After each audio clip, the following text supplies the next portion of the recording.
আসসালামু আলাইকুম ভিউয়ার্স, আশা করি সবাই ভালো আছেন। আজকের এই ভিডিওতে আমি লাইফ ইন্স্যুরেন্স সেক্টর এবং কিছু নির্দিষ্ট স্টকের আপডেট আপনাদের সাথে শেয়ার করব, যেগুলো ডিটেলস অ্যানালাইসিস আমি আগে শেয়ার করেছিলাম। দেখার চেষ্টা করব এখন কী অবস্থায় রয়েছে এবং পরবর্তী সম্ভাব্য মুভমেন্ট নিয়ে কথা বলবো। আর শুরুতে ইন্ডেক্স নিয়ে কিছু বলতে চাই। ইন্ডেক্সের এখন বর্তমান অবস্থায় আমরা দেখতে পাচ্ছি একটি সিমেট্রিক্যাল কম্প্রেশন এবং স্ট্রাকচারের উপরের দিকে উঠে এসে একটা ব্রেকআউট অ্যাটেম্প করছে। এখানে একটা জিনিস কিন্তু আমরা পরিষ্কার দেখতে পাচ্ছি, ভলিউম কিন্তু আস্তে আস্তে বাড়ছে, তবে এখনও নোটিসেবল স্ট্রং এক্সপানশন দেখা যাচ্ছে না ভিউয়ার্স। আমরা যদি একটু খেয়াল করি, মানে মার্কেটে ইন্টারেস্ট বিল্ড হচ্ছে কিন্তু ডিসিসিভ মুভ এখনও কনফার্ম হয়নি। তো আমরা যদি আমাদের মোমেন্টাম ইন্ডিকেটরগুলোর দিকে তাকাই, আরএসআই কিন্তু নিউট্রাল রয়েছে, ম্যাকডি একটু মোমেন্টাম শিফট দেখাচ্ছে। তো এক কথায় যদি বলি, ডিরেকশন প্রেডিক্ট করার চেয়ে রিয়েকশন আর হচ্ছে ভলিউম ফলো করাটাই বেশি গুরুত্বপূর্ণ এখানে। তো আমরা সরাসরি এখন লাইফ ইন্স্যুরেন্স সেক্টরের চার্টটা একটু দেখে নিই কী অবস্থায় রয়েছে। লাইফ ইন্স্যুরেন্সের চার্টে আমি জ্ঞানফেন ব্যবহার করেছি, আর আমরা দেখতে পাচ্ছি স্ট্রাকচারটাকে রেসপেক্ট করছে, রিসেন্ট লো থেকে একটা স্ট্রাকচার মুভ ফলো করছে। আর আমরা যদি ভলিউমের দিকে তাকাই, আমরা কিন্তু দেখতে পাচ্ছি, দেখেন এখানে কনসলিডেশন এর সময় কিন্তু এখানে আমরা একদম কমে যেতে দেখেছি ভলিউম, এবং যখন লেভেল ব্রেক করেছে, একটা স্ট্রং লেভেলকে যখন ব্রেক করেছে, সেখানে কিন্তু ভলিউম সাপোর্ট রয়েছে।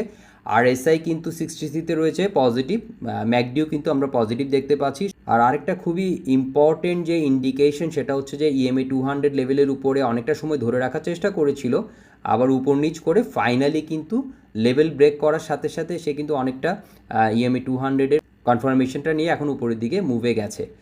তো এটাও কিন্তু পজিটিভ, সব মিলিয়ে বললে আমরা কিন্তু পজিটিভ দেখতে পাচ্ছি। তো আমরা সরাসরি এখন আস্তে আস্তে আমাদের সিলেক্টেড স্টকগুলোতে চলে যাচ্ছি। প্রথমে রূপালী লাইফ। রূপালী লাইফের উইকলি চার্টে আমরা কিন্তু একটি লম্বা সময় ধরে অ্যাসেন্ডিং চ্যানেল দেখতে পেয়েছি, যেটাকে প্রাইস রেসপেক্ট করছে এখন পর্যন্ত, এবং একটা ওয়েজ ফর্মেশন আমরা দেখেছি, ফলিং ওয়েজ। তো সেটা কিন্তু এখনও ইনট্যাক্ট আছে।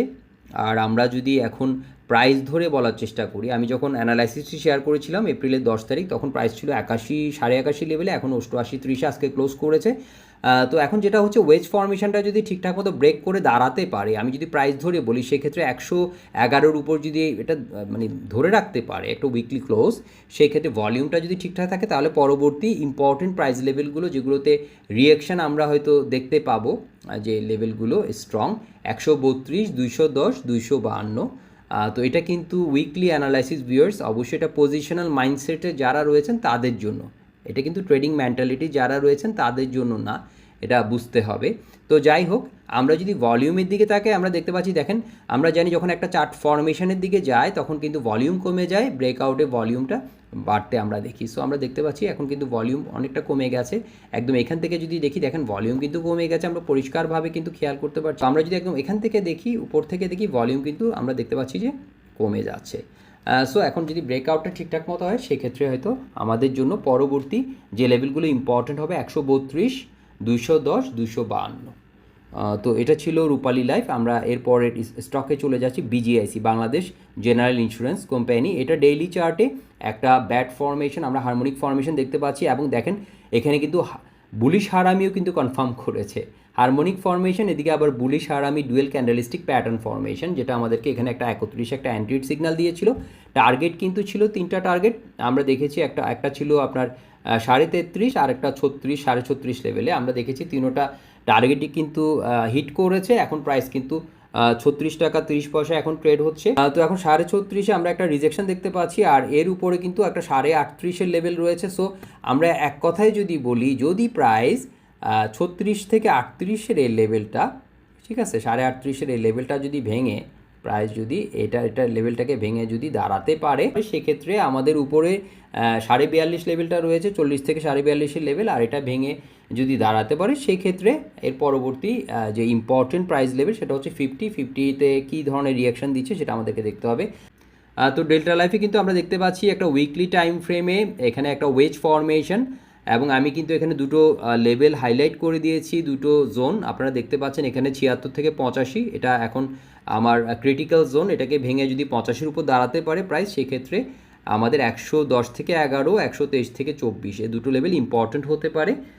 তো আমরা দেখতে পাচ্ছি এখানে কিন্তু ইএমএ 50 একদম প্রাইজের সাথে সাথে রয়েছে 74-এ, এখন 74.90-তে ক্লোজ করেছে আমরা দেখেছি ডেল্টা লাইফ। তো আমি যখন আগে অ্যানালাইসিস শেয়ার করেছিলাম, তখন এটা কিন্তু আপনার ছিল 71 71.5 লেভেলে তখন ট্রেড হচ্ছিল।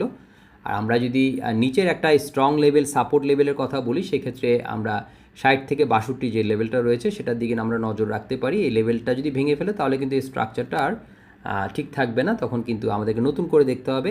আর এখন আমরা দেখতে পাচ্ছি ওয়েজের উপরে যে আপার যে লাইনটা আছে তার উপরে ধরে রাখার চেষ্টা করছে, এবং আমি যেটা বলছিলাম যে জোনটার কথা বলছিলাম সেখানে কিন্তু 2-3টে খোঁচা দিয়েছে, এখনও কিন্তু ভাঙতে পারেনি এই লেভেলটাকে।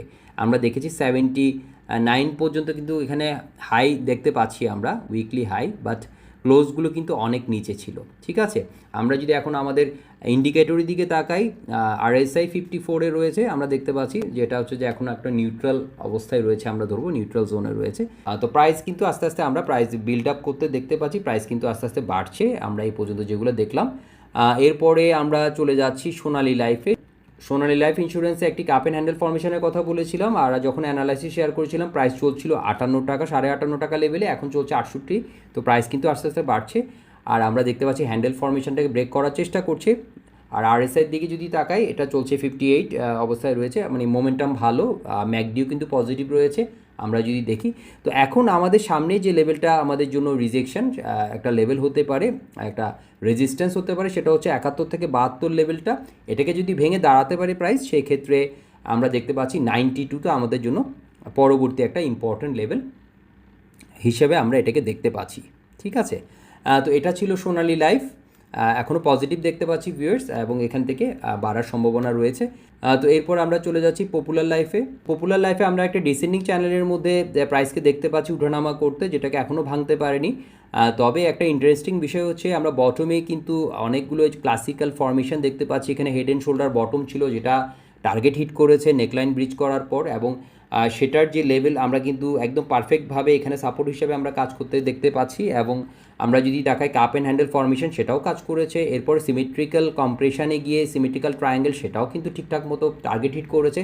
এখন প্রাইস 52.50-এ চলছে, 52 থেকে 54.5 যে লেভেলটা রয়েছে সেটা আমাদের জন্য এখানে একটা ক্রিটিক্যাল জোন আমরা বলবো। যদি প্রাইস যদি 54.5 লেভেলটাকে ভেঙে দাঁড়াতে পারে, সেক্ষেত্রে আমাদের জন্য 56.5 একটা বাধা হয়ে দাঁড়াবে। যদি একবারে পুরোপুরি এই চ্যানেলটাকে ব্রেক করে যদি দাঁড়াতে পারে, এই যে ডিসেন্ডিং চ্যানেলকে ব্রেক করে, অর্থাৎ 56.5-এর উপরে 57-এর উপরে যদি একটা ব্রেকআউট করে এই লেভেলটাকে দাঁড়াতে পারে, এবং সেখানে যদি ভলিউম সাপোর্টও পাওয়া যায়, সেক্ষেত্রে কিন্তু আমাদের পরবর্তী যে ইম্পর্টেন্ট লেভেলটা হবে সেটা হচ্ছে 62 লেভেল। ঠিক আছে, 62 থেকে 64 একটা জোন হিসেবে আমরা এটাকে দেখতে পারি, যেটা আমাদের জন্য পরবর্তীতে ইম্পর্টেন্ট হবে। তো ভিউয়ার্স, আমরা দেখতে পাচ্ছি যে লাইফ ইন্স্যুরেন্সের স্টকগুলো কিন্তু পজিটিভ মোমেন্টামে রয়েছে, প্রাইস কিন্তু বেড়েছে। এপ্রিলের প্রথম সপ্তাহে যেগুলো শেয়ার করেছিলাম, এখনও কিন্তু যে স্ট্রাকচারগুলোর কথা বলেছিলাম এগুলো এখনও ইনট্যাক্ট আছে আলহামদুলিল্লাহ। তো এখন দেখার বিষয় যে প্রাইসগুলো সম্পর্কে বললাম, যেগুলো পরবর্তীতে সম্ভাব্য একটা রিজেকশন লেভেল হতে পারে, বা যেখানে গিয়ে প্রাইস রিয়েকশন দেখাতে পারে, সেখানে কি হয়, মার্কেট কী ধরনের রিয়েকশন দেখায়, সেটা এখন আমরা দেখব। তো আশা করি আজকের ভিডিওটি ইনফরমেটিভ ছিল। সবাই ভালো থাকবেন, সবার পুঁজি সুরক্ষিত থাকুক, এই দোয়া করে আজকে এখানেই শেষ করছি। ধন্যবাদ।